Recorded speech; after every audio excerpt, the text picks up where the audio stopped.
Shalom, WJC families. This week, for Shabbat in Shul, we will be starting the Torah again with Parshat Bereshit. And I want to use the stories of Bereshit to talk about trust. It seems to me that so much of our stress and so much of the crises, and even so much of the source of the downward spiral we seem to find ourselves on of late, comes from a crisis of trust. We no longer know who to trust. We no longer know what to believe in. And because of that, we are unable to make good decisions and perceive right from wrong. This seems like a new phenomenon, but in fact, it is talked about right in the Garden of Eden. Right at the beginning of chapter 3 of the Parsha, we read about Adam and Eve and the serpent and the tree of knowledge of good and evil. And it says, "Now the serpent was the shrewdest of all the wild beasts that the Lord God had made. And he said to the woman, 'Did God really say you shall not eat of the tree of the garden?' And the woman replied to the serpent, 'We may eat of all the fruit of the other trees of the garden. It is only about the fruit of the tree in the middle of the garden that God said, you shall not eat of it or touch it, lest you die.' And basically the serpent pushes her into the tree. She realizes she doesn't die if she touches it. She goes ahead and listens to the serpent and eats it. And I found in Sforno, who's a commentator, an early commentator on the Torah, the following comment, although the guy we're going to focus on, the comment we're going to focus on today from the Kli Yakar, attributed to Rashi, says, why does the serpent talk to the woman? He says, because the woman was weak-minded. Yes, it is a somewhat chauvinist comment. Right? The serpent targeted the woman because the woman was not smart and would not know that he was deceiving her. And we see this depiction a lot when we look at this idea of the innocence in the garden and how easily she was manipulated.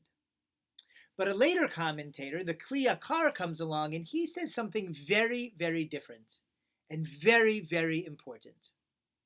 The Kli Yakar comes along and says, in fact, the woman was not weak-minded. In fact, God told Adam, don't eat from the fruit of the tree in the middle of the garden, the tree of knowledge of good and evil, because if you do, you will surely die.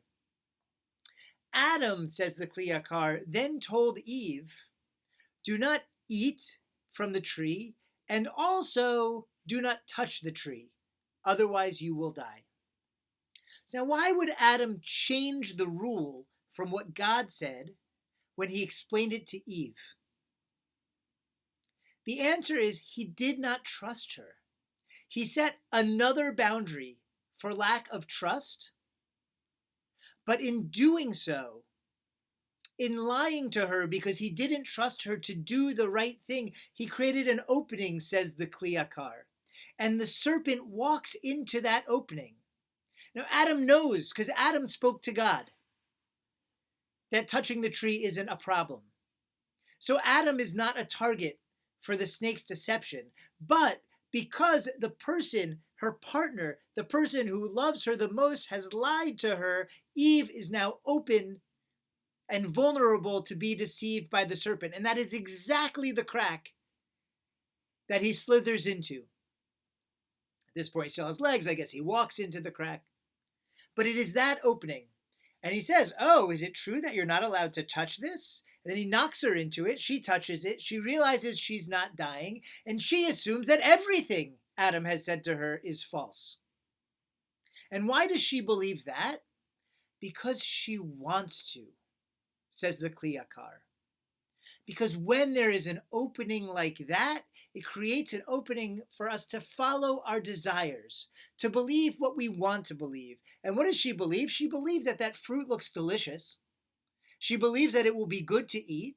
She believes maybe it's going the serpent, who's the only one who's told her everything true so far, is right, and she'll gain the knowledge that God used to create the world, which is what the serpent tells her, according to this comment. And so the opening, the lack of trust between Adam, or of Adam for Eve, opens her up for this deception. And for those who want to deceive, once that crack was open a little bit, he could walk right in and tell her all kinds of lies. But those lies fed what she really wanted. In fact, going back to Sforno's comment, he says this isn't actually a snake, but this is the evil inclination, right? This is the inclination that walks into those openings and feeds us to do whatever we desire. So bring all of that up to the present. What is the Torah? What is the Kli Yakar trying to tell us? It's trying to tell us that when we sow lies, when we're not honest with each other, we destroy the foundation of trust, especially when it's the people we're supposed to be able to depend on and we're supposed to tell us the truth.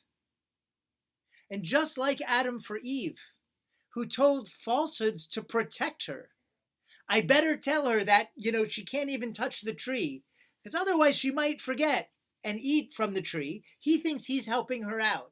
But ultimately, by blocking her from seeing these difficult truths, he leaves her open to believe what she wants to believe, that she doesn't have to deal with the difficulties, that there's some panacea by eating this fruit that will make life better. And that is exactly the same kind of thing that is coming today, that is happening to us today. There are a lot of difficult things happening in the world, and we don't want to face the realities of those difficult things. It is hard, and it is a struggle to face realities like a pandemic, to face realities like systematic racism, to face realities like the decline of the institutions of our democracy. It's much easier to believe those who tell us, you know what, it's okay. Everything's going to be all right. And we believe what we want to believe. And the crisis of trust is nearly complete today. Not to mention, you add in some internet, all these new ways of media for people to send us all this misinformation. But overwhelmingly, we believe what we want to believe. And the break of trust, the breach of trust that has happened already, from government to people, from people between people, of those who we were supposed to be able to trust, who maybe lied to us, maybe for our own benefit, or so they thought. And now it's so hard to know who to trust. But that is what we have to reestablish. That is what we have to work on. The breach that happens, that gets us thrown out of the garden, cannot be rectified until Adam and Eve's relationship is healed. Because the fabric of our trust are those most precious relationships. The people we know we're supposed to be able to depend on no matter what, and the people are supposed to be able to depend on us no matter what. And at this moment, as we look to rebuild trust and faith in our society, I think that's where we should start. Making sure we are being honest with our family, making sure that we are turning to the Torah and God, like our texts tell us again and again. Who should we trust? Trust in God. And to understand what that means to us to trust in God. Not that everything's going to be great in our lives because we have a good relationship with God, but that we'll never be alone, that we'll be protected in a different kind of way, spiritually protected. Yeah, maybe that.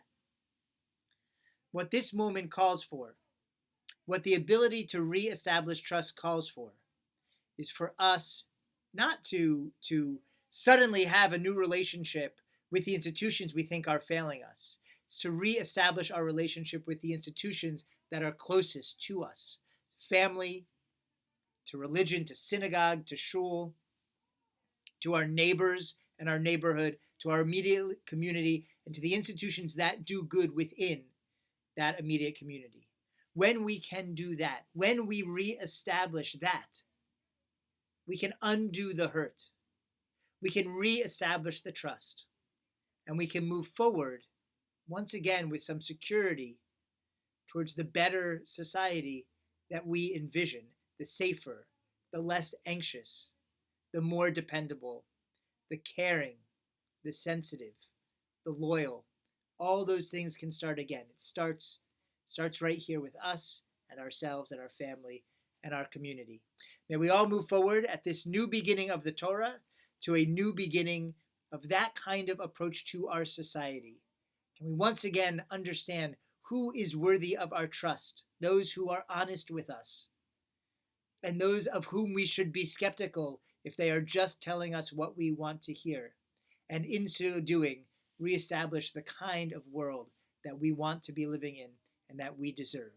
It is in our hands, as it was in the hands of the first couple, Adam and Eve. Wish you a Shabbat Shalom and a good, happy, trustworthy future.